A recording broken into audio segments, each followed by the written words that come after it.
all enzymes end with the word, or with the letters A's. So ASE.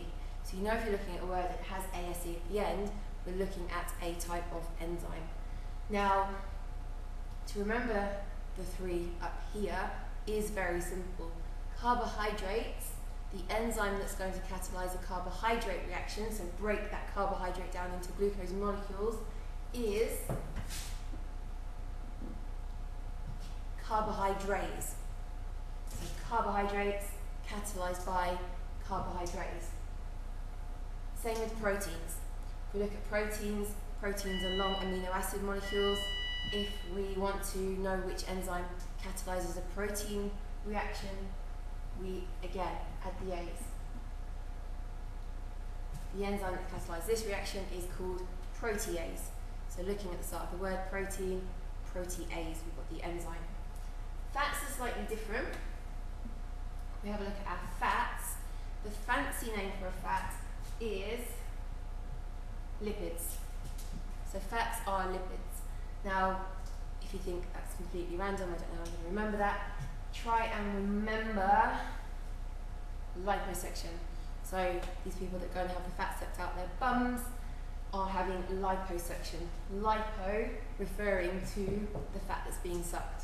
So if we remember this, it's the same thing again. Lipids are fats being broken down into fatty acids and glycerol. The enzyme that's going to do that is lipase. Okay, so lipids broken down by a lipase enzyme. And to try and summarize that, here we go. Carbohydrates, carbohydrase. Proteins, protease. And our lipids broken down by lipase. Okay.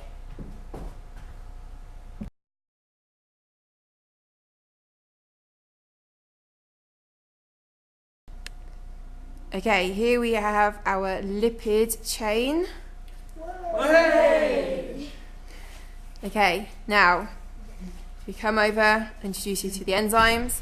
Here we have protease, here we have carbohydrase, and here we have lipase. Now, three enzymes. Let's see which of the three will cut those bonds. Off you go.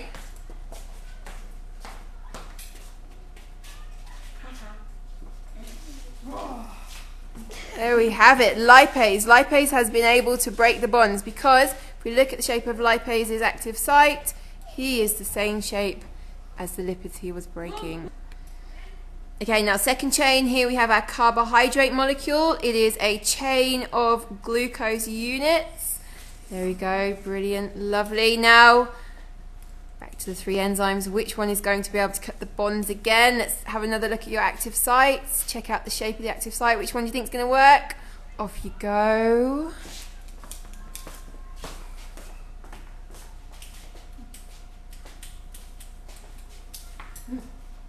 Fantastic. There we can see carbohydrates, because of the shape of his active site, was able to cut the glucose bonds.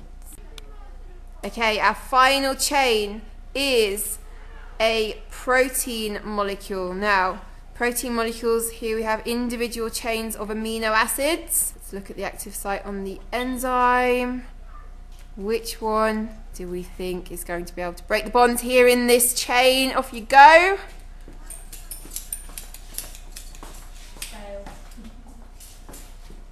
Let's have a look at you. Which enzyme are you? You are protease. So our protease enzyme was able to break the bonds in our protein molecule. Okay, we are going to try and explain to you how and why enzymes will only catalyse a particular reaction and see if we can come up with a way for you to remember which enzymes will catalyse which reactions. Now, enzymes are proteins, which means they are long chains of amino acids wrapped up into a particular shape. If you imagine my scarf, the chain kind of bends around, makes a specific shape which has what we call the active site, and the active site is completely unique to that enzyme and will only fit a particular type of substrate, so only the thing that's meant to go in there will fit. Now they are biological catalysts, which means that they increase the rate of a reaction. So without the enzyme being present, the reaction is going to go quite slowly. The enzyme will speed up, it will increase the rate. They are also specific. So each enzyme is specific to its reaction. It will only speed up the reaction between a certain substrate. This leads us to our lock and key theory. Lock and key theory states that the enzyme and the substrate fit together like a lock and a key. So if you don't have the right substrate, it's not going to fit into that enzyme. Now if we have a look over here, just to try and show that a bit clearer, we have our enzyme, we have the active site, which is a particular shape. You can see here this kind of two triangle shapes. If a substrate molecule tries to go to the active site and isn't the right shape, it's just not going to fit. It's not going to happen.